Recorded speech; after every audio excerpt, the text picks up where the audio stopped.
Sabemos muito pouco sobre as formas como os Estados Unidos vigiam os seus aliados. As técnicas podem não ser conhecidas e não se conhece, por exemplo, a capacidade real para decifrar mensagens secretas. Sabemos, sim, que as empresas, neste momento, não têm meios de escapar aos pedidos dos serviços secretos e que esse facto pode expor muito mais do que imaginamos à partida.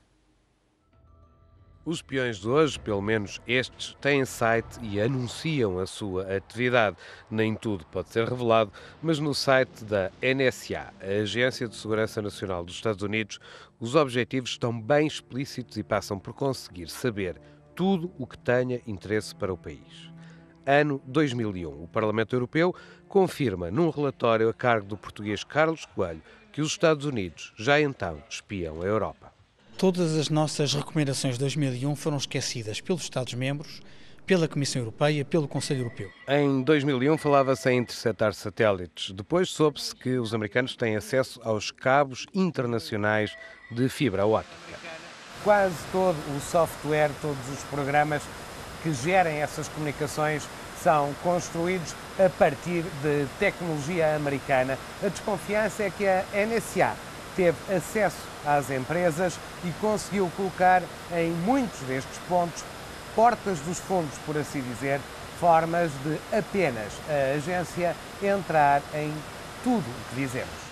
No mesmo país que deixa mostrar a sede da NSA assim, as empresas, as maiores empresas de tecnologia, podem ser obrigadas por ordens secretas de secretos tribunais a entregar dados à NSA. Estão lá todas, Google, Microsoft, Apple, Yahoo e até o Facebook, só para mencionar algumas. Nenhuma empresa a quem confiamos os dados pode ser, à partida, julgada como digna de confiança porque não depende dela entregar ou não os dados. Ela tem que cumprir a lei e, se estiver em território americano, tem mesmo que entregar os dados e pode ser obrigada a não informar o cliente que o fez.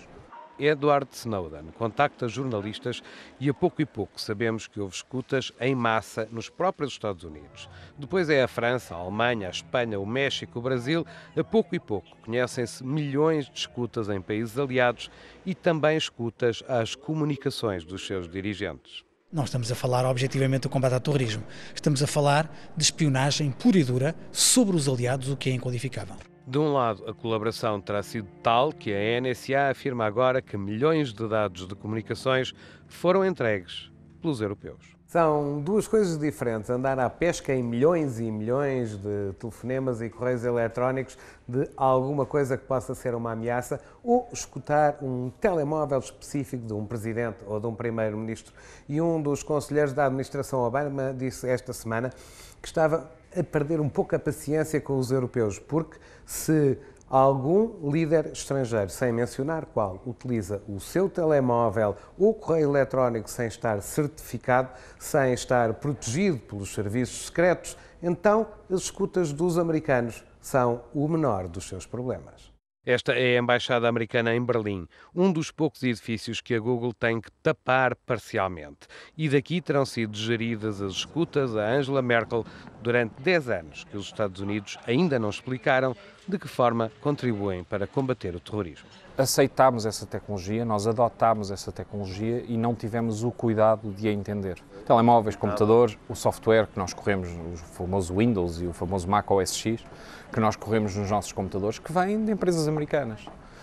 E é absolutamente garantido que quando nós estamos a usar tecnologia de comunicação que pertence a empresas americanas, como por exemplo os Skypes, etc., toda essa informação está obviamente acessível ao governo americano, porque passa pelos tais supernodes que o Skype criou e que estão debaixo da legislação americana, que, recordo, obriga os operadores a dar acesso ao governo caso seja solicitado. E já em 2001 eram apontadas outras razões para além do terrorismo. O relatório do Parlamento Europeu aponta a possibilidade de os Estados Unidos terem obtido informação sobre grandes empresas como a europeia Airbus para beneficiar negócios da Boeing. E mesmo no site da NSA, as razões económicas da espionagem estão bem explícitas. Se um negócio internacional vai para uma empresa americana em vez de uma empresa europeia, significa que não há criação de valor na Europa e há menos emprego na Europa. Portanto, há uma concorrência desleal. O que é que se pode fazer?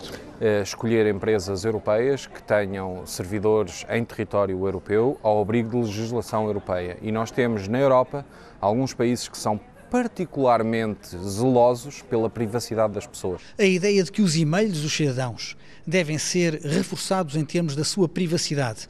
E isso significa não apenas jogar no plano da lei, mas também no plano da técnica. Eu estou a falar, por exemplo, da criptografia ou da capacidade de encriptar as nossas comunicações. São várias dezenas de comunicações, quase todas elas no Vale dos Esquecidos. Um Estado ou uma grande empresa com informação importante deveria trancar o seu correio em envelopes especiais que impedissem que, pelo menos se fosse aberto, não se soubesse isso. O que acontece é que, mesmo a esse nível, muitas vezes estamos a enviar todas as nossas comunicações como um postal aberto.